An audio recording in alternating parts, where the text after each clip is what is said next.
தற்போது கிடைத்துள்ள முக்கிய செய்தியை பார்த்து வருகிறோம். சிறுமிக்கு 9 லட்சம் ரூபாய் இழப்பீடு வழங்க ஆணை பிறப்பித்து உள்ளது.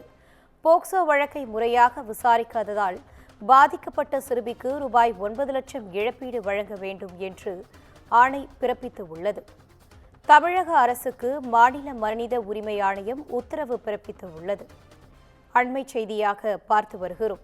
வழக்கை டிஎஸ்பி அந்தஸ்து அதிகாரியை நியமித்து மீண்டும் விசாரிக்கவும் மாநில மனித உரிமை ஆணையம் பரிந்துரை செய்துள்ளது.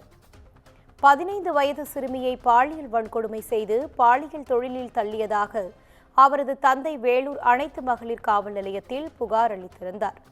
போக்சோவில் பதியப்பட்ட வழக்கை முறையாக விசாரிக்காத அனைத்து மகளிர் காவல் நிலையத்தின் அப்போதைய ஆய்வாளர்கள் உள்ளிட்டோரின் மீது நடவடிக்கை எடுக்க கோரி மனு அளிக்கப்பட்டு இருந்துச்சு. சிறுமி சார்பில் தமிழ்நாடு மாநில மனித உரிமை ஆணையத்தில் புகார் மனு தாக்கல் செய்திருந்தனர். புகார் குறித்து விசாரித்து அறிக்கை தாக்கல் செய்யும்படி மனித உரிமை ஆணைய புலன் விசாரணை பிரிவுக்கு உத்தரவு பிறப்பிக்கப்பட்டு உள்ளது. புலன் விசாரணையை பிரிவு தாக்கல் செய்த அறிக்கையில் வழக்கு தொடர்பான ஆவணங்கள் தாமதமாக நீதிமன்றத்திற்கு அனுப்பப்பட்டுள்ளதாக தெரிவிக்கப்பட்டு உள்ளது. சிறுமியை தாமதமாக மருத்துவ பரிசோதனைக்கு உள்ளாக்கியதாகவும் சம்பவம் குறித்து மாவட்ட குழந்தைகள் நல அதிகாரிக்கு தகவல் அளிக்கவில்லை எனவும் தெரிவிக்கப்பட்டு உள்ளது.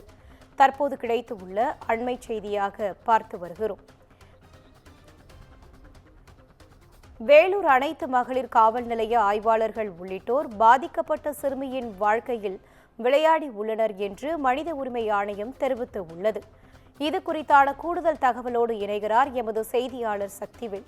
வணக்கம் சக்திவேல், தகவல்களை பகிரலாம். நிச்சயமாக வணக்கம் இனிதா.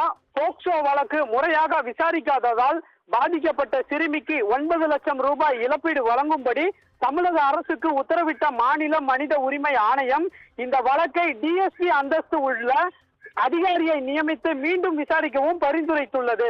15 வயது சிறுமியை பாலியல் வன்கொடுமை செய்து பாலியல் தொழிலில் தள்ளியதாக 2022ஆம் ஆண்டு சிறுமியின் தந்தை வேலூர் அனைத்து மகளிர் காவல் நிலையத்தில் புகார் அளித்தார். இது சம்பந்தமாக போக்சோ சட்டத்தின் கீழ் பதிவு செய்யப்பட்ட வழக்கை முறையாக விசாரிக்காத அனைத்து மகளிர் காவல் நிலையத்தின் அப்போதைய ஆய்வாளர்கள் உள்ளிட்டோர் மீது நடவடிக்கை எடுக்க கோரி சிறுமியின் சார்பில் தமிழ்நாடு மாநில மனித உரிமை ஆணையத்தில் புகார் மனு தாக்கல் செய்யப்பட்டது. இந்த புகார் குறித்து விசாரித்து அறிக்கை தாக்கல் செய்யும்படி மனித உரிமை ஆணைய புலன் விசாரணை பிரிவுக்கு உத்தரவிடப்பட்டது.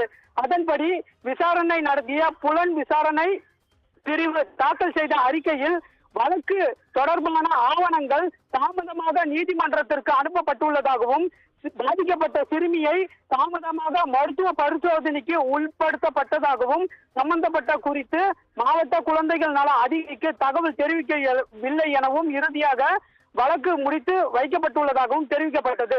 இந்த வழக்கை விசாரித்த மனித உரிமை ஆணைய தலைவர் நீதிபதி மணிக்குமார் மற்றும் உறுப்பினர் கண்ணதாசன் அடங்கிய அமர்வு வழக்கு தொடர்பான ஆவணங்களை ஆய்வு செய்ததில் வேலூர் அனைத்து மகளிர் காவல் நிலைய ஆய்வாளர்கள் உள்ளிட்டோர் பாதிக்கப்பட்ட சிறுமியின் வாழ்க்கையில் விளையாடி உள்ளனர் என்பதும் தெளிவாகி உள்ளது.